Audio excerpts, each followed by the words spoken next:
Over at AIPAC, the leaders of the Israel lobby in Washington, D.C., they're constantly proclaiming unrivaled influence on Capitol Hill, and they should be proud. The NRA and AARP's efforts make them look like puppy dogs in comparison to the campaigns of intimidation regularly run by the neoconservatives and Israel firsters against their political enemies. But the Israel lobby does not remain unopposed. At the Council for the National Interest, they put America first, insisting on an end to the empire's unjustified support for Israel's aggression against its neighbors and those whose land it occupies, and pushing back against the lobby's determined campaign in favor of U.S. attacks against Israel's enemies. CNI also does groundbreaking work on the trouble with evangelical Christian Zionism and neocon-engineered Islamophobia and drumming up support for this costly and counterproductive policy. Please help support the efforts of the Council for the National Interest to create a peaceful, pro-American foreign policy. Just go to councilforthenationalinterest.org and click Donate under About Us at the top of the page. And thanks. All right, y'all, welcome back to the show. I'm Scott Horton. This is my show. ScottHorton.org is the website. You can follow me on Facebook, Twitter, and YouTube at /Scott Horton Show. And next up is Peter Hart from FAIR. That's Fairness and Accuracy in Reporting. Welcome back, Peter. How are you doing? Good. How you doing? I'm doing good. Thanks very much for joining us today. Few different things to talk about here. First of all, can you give us the latest? Are you up to date on what we're finding out about the expansion of the Associated Press scandal to include this Fox News reporter and what else going on with that? Well, that actually looks like it's predating the AP investigation in a way. It was about a piece that James Rosen wrote in 2010 about North Korea. And on the face of it, it's not a very surprising story. I remember when it came out at the time that, according to intelligence sources, North Korea would respond to increased or enhanced sanctions on their country with some sort of nuclear test. That's kind of the conventional wisdom, that you respond to sanctions with some sort of military action. I guess the tip-off to people inside the government was that he said that this was coming directly from CIA or intelligence information from inside North Korea. There was a State Department intelligence report that day that was only shared with a limited number of people, and so they were, I guess, looking to figure out how to find the source of Rosen's report, and that's where they're looking. The way they're doing that is by doing going through some rather distressing surveillance of Rosen's emails to find the contacts between him and this State Department official. And it's a little unusual because, usually the government will say, well, we have to look at the reporter's notes or notebooks or emails in order to find this government source. The government seems to be saying in this indictment that they consider Rosen a co-conspirator because he talked to this source and said, I'm really interested in information about A, B, and C. That, if that pans out, and if that is the government's approach here, then we really do see a distressing uptick and increase in the pressure that this administration is putting on investigative journalists of all stripes. All journalists go to their sources to try to tell them what kind of information they're intrigued by, they're interested in. They put pressure on sources to try to get some of that information because they think it's valuable to the public. And if the government is saying, by talking to those sources and by encouraging them to share information, you are guilty of a crime, then we have a real profound imbalance and I think a misunderstanding of how the Constitution works. So this could be very, very big, and I think it in a way is separate from the AP investigation, but indicative of the same kind of mentality where the government's power is seemingly unchecked. Mm-hmm. Well, now, this really is, I don't want to say unprecedented. How precedented is this? I don't know that anyone's ever seen anything quite like this. You have had cases where journalists commit an act that could be considered criminal in order to get information, and that makes them culpable. In the case of a reporter for the Cincinnati Enquirer back in the 90s. They were doing an investigation of Chiquita Bananas. He got a password to the voicemail system so he could access voicemails to hear some of the conversations and the messages that were left inside the company, sort of the chain of command. He, by doing that, broke the law. That was the argument against him. And, this was a case not where a government was operating, but a corporation was saying, now we can bring some kind of litigation against your reporter for breaking into or hacking into our voicemail system. Didn't matter that he was given the password by a whistleblower. So we have seen cases where the tactics of the journalists come into question. In this case, though, it doesn't appear that Rosen did anything like that. The government is just obsessed with figuring out who talked to a reporter about something that, frankly, doesn't seem all that important. And in that way, it's very similar to the AP story where, those of us from on the outside who don't wield government power and can't threaten journalists or government employees, we can't figure out what exactly happened with this story that so greatly compromised national security or the security of Americans. As, Attorney General Holder is saying, one of the worst leaks that put American lives in danger. Well, how? We read the story, we don't see it. And so I think this is the part of this saga, whether you're looking at AP or Rosen or any of the other cases, where you're trying to figure out exactly who the government thinks they're protecting us from. And that, I think, is the fundamental question, is to what lengths will they go to squash internal whistleblowers, to squash, by virtue of that, independent investigative journalism, and why are they doing this? What is the evidence that the United States or American citizens were harmed or potentially harmed by any of these leaks? So we have, I think, a very distressing example of wild government overreach in the service of making sure people don't talk to reporters and making sure reporters can't find anyone to talk to. Yeah. Well, you know what I don't understand? Not that I'm trying to tempt them, don't get me wrong, but why don't we have an official secrets act like they have in England? Because as it stands right now, the leaker can get in trouble. I mean, up until today, I guess. The leaker can get in trouble for being a government employee and leaking classified data if he wasn't told to do it. But the reporter's always, he's got the First Amendment rights. Not his fault that somebody gave him a document, and then he's got the right to report it. Simple as that. But if they want to criminalize publishing a classified document, certainly they could come up with a national security excuse that would override the First Amendment and just do it with a statute, no? I think that's possible, and I think this is the debate you get into with partisans over government power.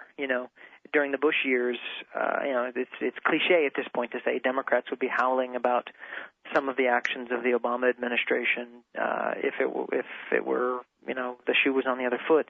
And I think these are the policies that we have to think about. That, one of the realities of these kinds of cases is that when you poll the public about them, it's just not polling very high as a concern. People don't follow these things that closely, and if there was an effort to come up with more stringent legislation or even executive action in order to punish the publication of secrets or of classified information, just the same way as you would punish a whistleblower, it's possible that it could pass without a lot of public outcry, without a lot of public debate, without a lot of public protest, depending on who's in power. And I think that's the dangerous part of this. We've seen how this power is being wielded by the so-called most transparent administration in history. Well, how would it be wielded by an administration that did not want to be so transparent and did not want to pretend to be so transparent? So I think that's the danger. You have to hope that the constitutional values that we understand as part of being a unique part of the American experience are going to be sustained. But, when you have politicians in both parties talking about the threat to national security by publishing leaks, by publishing whistleblowers' information, then I think you run into a much more dangerous scenario where there would be bipartisan agreement to do something really egregious in this area. And I think that's the danger right now. People have observed the AP story saying, well, there are a lot of Republicans who are kind of sitting on their hands over this because it's not something that they consider all that important. And there are a lot of Democrats who are sort of giving the White House a pass. And I think that's the dangerous moment you're in when both parties agree that something has to be done. And the people in Washington often talk about bipartisanship as the goal of public policy. Mm-hmm. And, to those of us who aren't part of that game, it certainly looks like a problem more than a solution.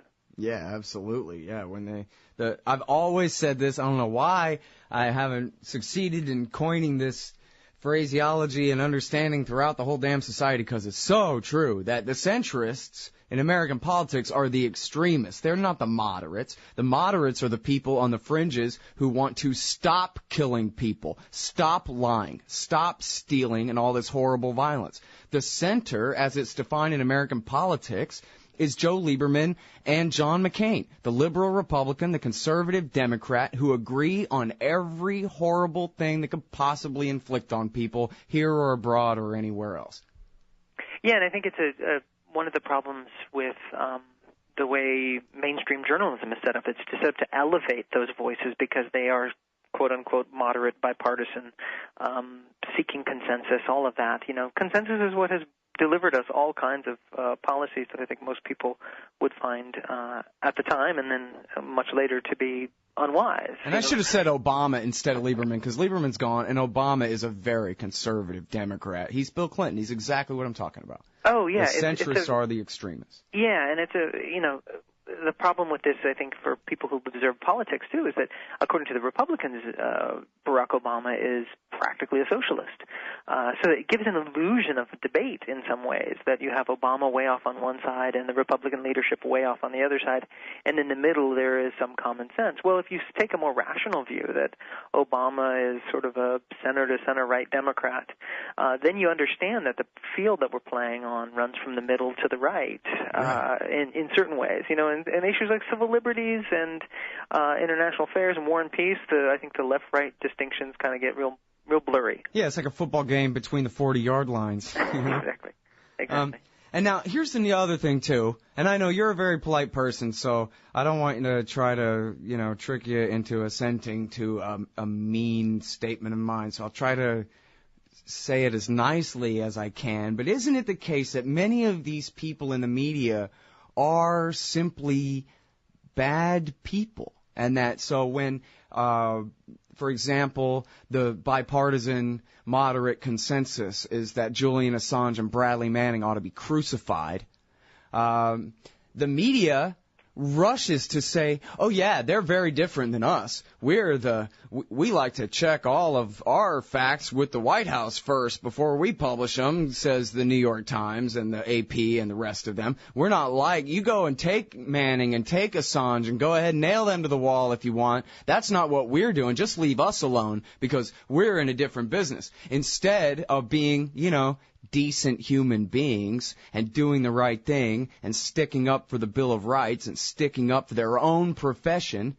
and standing up for Julian Assange, they've assented this far to, yeah, that's right, it's a conspiracy for Assange to accept Manning's documents, all right, and now their goose is cooked, and so, in a way, we're all negatively affected, of course, but it's fun to see something terrible happen to the AP in a way, right? Don't they deserve to have terrible things happen to them for being such spineless? See, I started out moderate, for being for lacking goodness on the WikiLeaks issue. Well, I think one of the points we made from the very beginning with WikiLeaks was that other media outlets should take at least the step of designating WikiLeaks a journalistic outfit, a media outlet. And the reason that's important, and this sounds like, well, you're just naming something, who cares? The reason that's important is that once you establish that they are doing journalism just like we are at the AP or just like we are at the New York Times or just like we are at Fox News, then they are afforded certain constitutional rights, either literally, explicitly, or implicitly. And when you look at the stories that way, when you decide that, I don't agree with what Julian Assange always says, I don't agree with the political point of view of his website, but he's publishing information the same way we are, then it makes it much more easier to have solidarity across different kinds of media outlets. And reporters do this sometimes. I remember the beginning of the Bush administration or the Obama administration, there was the sense that they were freezing out some of the Fox News reporters, and other reporters in Washington D.C. stood up in defense of the Fox employees and said, "Come on, they're reporters just like us. They might have a different point of view, but it's not fair to treat them that way." If journalistic institutions and individuals treated WikiLeaks the same way and said, "Listen, I don't agree, but I will defend your right to publish important information. And in fact, in some cases, we will publish it at the same time in different ways because we're relying on the same documents, New York Times."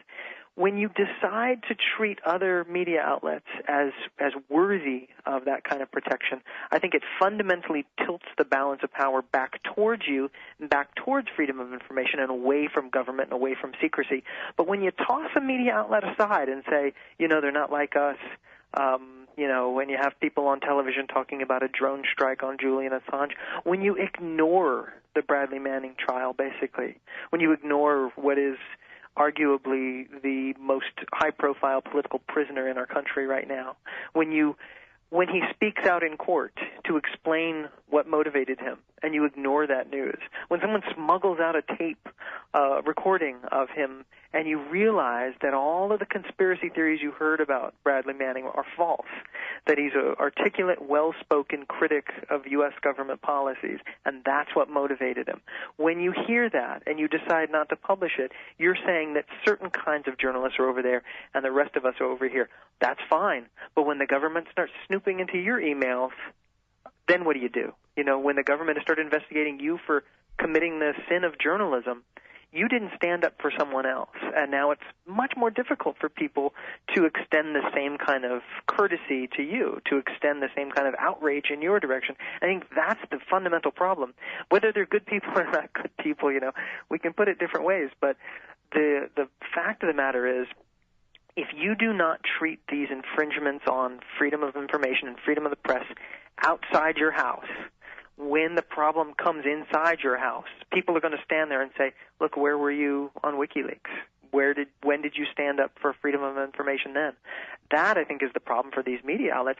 And, conspiratorially speaking, if you are the government looking to exercise this power, media outlets that do not stand up for one another are the best kind. You can go after Fox, and other reporters might say, "Well, it's just Fox, it's not me." I'll go for AP. "Well, I don't work there." Then you start naming them, and you realize that they've been snooping around on all kinds of outlets. And these are the powerful media outlets. What happens if they go for someone with a lot less power? That, I think, is the fundamental, the most, I think, frightening aspect of all of this. And it's something that I think people need to guard against. And you have to look at every infringement as an outrage, because it doesn't matter that, I might not like this guy from Fox. I might not like what James Rosen has to report most of the time. But you have to stand up and say the government snooping around his emails because they don't like what somebody told them is outrageous. And you have to stand up on that principle. Right. And now, isn't it a fun little just tiny parentheses here that the story was that the government knew good and well that the new sanctions were going to provoke another nuclear bomb test, and they did it anyway. Ha ha. Oh well. Yeah, so to get back to the actual case here of this guy, James Rosen from Fox, what's happened here, correct me if I'm wrong on the details here, I want to make sure that everybody understands, especially me. What the government did here, in order to find out who was talking to him, this Fox News reporter from the State Department, and letting him know these facts, this point of view, conclusion, their report, whatever it was, they legally framed him as an unindicted co-conspirator. They basically opened a criminal investigation into the reporter, just not really to nail him to the wall, but just to be able to get at the State Department guy through him, and yet they've set a precedent on the way now, is sort of what's going on here. Am I right? That's what it looks like, and I think that's what people are scratching their heads looking around for some precedent for this kind of government action at all. We've always been told that the point is to find the leaker and not to go after the journalist, and that they would exercise all the available options until they up into the necessity of searching a reporter's emails, phone calls, that kind of thing. With the AP, they skipped over that step and said, well, we just went and got the phone records because we're going to find out what we need to find out that way, and we're not even going to give you the opportunity to challenge this, the Associated Press or anyone else. Fox, it remains to be seen what legal battles have gone on between the government and Fox News Channel, News Corp, and hopefully we can find out more about this, and perhaps the silver lining here is that the company has tried to defend its reporter vigorously. One would hope that's the case, but it does seem to be. The argument has always been that when you go after whistleblowers, the effect it has on journalism is that it just dries up your sources because people are unwilling to speak to reporters because they're afraid that they're going to get caught.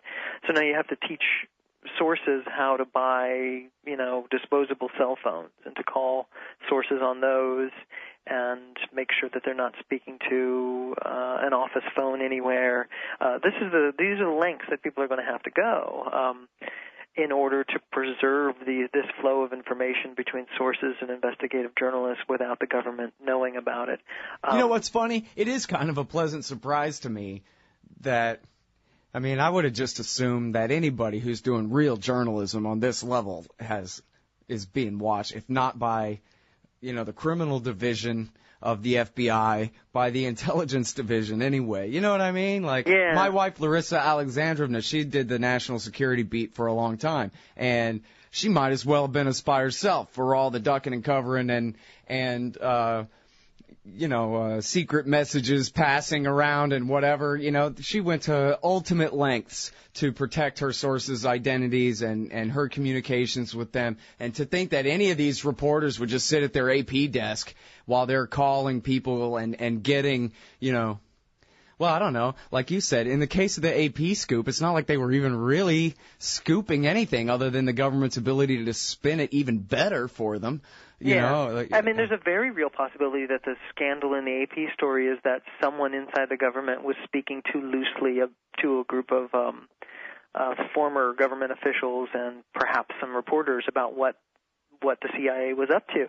Now, we can only speculate because on its face, that AP story says the government busted up a bomb plot, and it was a bomb plot that the government revealed the next day. So what exactly is the harm to U.S. national security by revealing this a couple of hours before the government talked about it? Right. These are these cases where it doesn't look like the infraction is all that considerable. As you put it with the Rosen story, the North Koreans say they're going to retaliate in some way if the sanctions get tougher on their country. Well, of course they will. History tells us that would be the path that they would pursue. So what justifies snooping around to try to find the quote-unquote leaker in this case? Well, it sounds like a Nixonian level of paranoia. We got to plug all the leaks, Henry. And I think it's the reality of the national security state post 9/11. I was just watching Robert Greenwald's new film, The War on Whistleblowers, where you look at the extent that the government will go, not because they are afraid of whistleblower sharing sensitive information that could harm the country. There's no evidence that in any of these cases that's what's going on. You're talking about whistleblowers who are alarmed that the NSA is breaching the fundamental constitutional rights of every American in a dragnet spying operation. This is the kind of thing the government doesn't want you to know because they don't want you to know it, not because it does some great damage. A whistleblower who says the Coast Guard, through faulty contracting practices, has unsafe boats out in the water. The communications equipment is going to go bad if it gets wet. And this is somebody whose career is ruined because he spoke out and he spoke to a journalist. These are not cases where our security or our rights are in breach. In fact, it's exactly the opposite, and the extent to which the government will go to shut down those avenues of communication and to harass those people is to send a message to them and to anyone like them that if you speak up, either internally or especially to a journalist, we will go after you, and we will make your life miserable, and we'll make the lives of the reporters you talk to miserable as well. So, right now we're in this what hopefully is an era where there's going to be some pushback. But you could just as easily imagine that we're at the beginning of this long slide down a hill where, in the name of national security, invoking the memory of 9/11, the government can make all kinds of claims and take all kinds of restrictive actions. And the public is either going to be lied to or manipulated or emotionally blackmailed with the specter of 9/11 and another terrorist attack to say, listen, this is just the way we have to do business from now on. And I think that's the real scandal here. Rosen's story is his story. The AP story is their story. These, in isolation are troubling. As part of a larger trend, they're outrageous. Right. Well, and let's see, Greenwald today at The Guardian is quoting a guy named James Goodale, Democracy Now! Guest, is saying, at least it's estimated that the Obama administration has classified 7 million documents in 1 year. So the entire operations of the government basically are classified at this point. For the people to know anything about what the empire is up to is for them to be reading a leak. Yeah, and that's the problem with all of this is that, in big stories and small stories, I think, are treated the same way by the government when they're looking to pursue whistleblowers and to pursue investigative journalists. It doesn't matter the scope of the story. They're trying to send a message that don't dare speak out. And that message is going to be heard. There are very few people who work inside the government who are going to want to risk jail time, risk the end of their careers in order to try to tell the truth. It's an extraordinary bar to set. You have to be willing to watch the FBI descend upon your house and leave with all the contents of your computers and your notebooks in order to tell a story that you hope will have some impact. It's very difficult to expect very many people to behave that way, and the lesson from the last 4 years in particular is, we're going to find you. Right. Yeah, and it's not just, these Democrats, this Obama administration, it's not just, more prosecutions, and under the Espionage Act, like they're all traitors to the Russians or something, for whistleblowing, more than all the other administrations combined. It's now more than double all the other administrations combined. It's absolutely out of control. And I'm sorry, we're so short on time. I'm not going to be able to ask you anything about Syria reporting at all, but I'm going to beg everybody to go read your website, fair.org, about it. But can you tell us real quickly here in the next, say, minute and a half about your piece about the survey on opinions regarding the killing of civilians? Everybody listen close to this. The survey on killing civilians? Yeah, wasn't that at fair.org where killing civilians is more popular than you'd think, especially among, it wasn't by you, but still it's your website, especially among pundits. Yeah, I try to tally up all the examples or some of the examples of pundits, sort of bloodthirsty pundits calling for retribution and revenge and attacks on civilians. And the interesting thing is that when you look at published polls around the world, this is not a very popular idea, and I think part of the propaganda system here is we're taught to normalize this idea that, you need to want to go hit back or you need to want to go attack, whether it's Serbia or Iran, Iraq, Afghanistan. And the interesting thing is that most of the rest of the world doesn't feel this way, particularly in Muslim countries, where we are taught they are led around believing that they must attack in response to any offense against their God or their prophet. As a matter of fact, the only people who are that bloodthirsty are the people who are on American television pretending to be pundits and newscasters. Yeah, well, and it's amazing the discrepancy, too. I mean, I think you won't be surprised, but you will be shocked if you go and read this piece at fair.org. I mean, this is really something else on the blog there. Killing civilians is more popular than you'd think, especially among pundits. Yeah, shocked but not surprised. I think it's the best way to put it. Thanks so much for your time, Peter. Great. Thanks, Scott. All right, that's Peter Hart. And I forget exactly his title, but he's at he's the boss, I think, over there at FAIR. Fairness and accuracy in reporting. And they do really good work no matter who's the president, which is important, I think, Oh, man, I'm late. Sure hope I can make my flight. Stand there. Me? I am standing here. Come here. Okay. Hands up, turn around. Whoa, easy. Into the scanner. Ooh, what's this in your pants? Hey, slow down. It's just my... Hold it right there. Your wallet has tripped the metal detector. What's this? The Bill of Rights? That's right. It's just a harmless stainless steel business card-sized copy of the Bill of Rights from SecurityEdition.com. There for exposing the TSA as a bunch of liberty-destroying goons who've never protected anyone from anything. Sir, now give me back my wallet and get out of my way. Got a plane to catch. Have a nice day. Play a leading role in the security theater with the Bill of Rights Security Edition from SecurityEdition.com. It's the size of a business card, so it fits right in your wallet, and it's guaranteed to trip the metal detectors wherever the police state goes. That's SecurityEdition.com. And don't forget their great Fourth Amendment socks. Hey guys, I got his laptop. Hey, you own a business? Maybe we should consider advertising on the show. See if we can make a little bit of money. My email address is scott@scotthorton.org. Hey y'all, Scott Horton here for The Future of Freedom, the journal of the Future Freedom Foundation. Every month, Plumline individualist editor Sheldon Richmond brings you important news and opinions on policy by heroic FFF President Jacob Hornberger, hard-hitting journalist columnist James Bovard, and others from the best of the libertarian movement.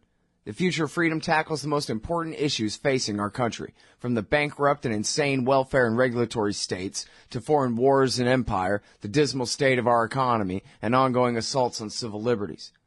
This society needs peace and freedom for prosperity to prevail. Subscribe to the Future of Freedom in print for just $25 a year or online for $15 a year at fff.org/subscribe. And hurry up, because this summer they'll be running my articles about the wars in Libya, Syria, and Somalia in the Future of Freedom too. That's fff.org/subscribe for the Future of Freedom. And tell them Scott sent you.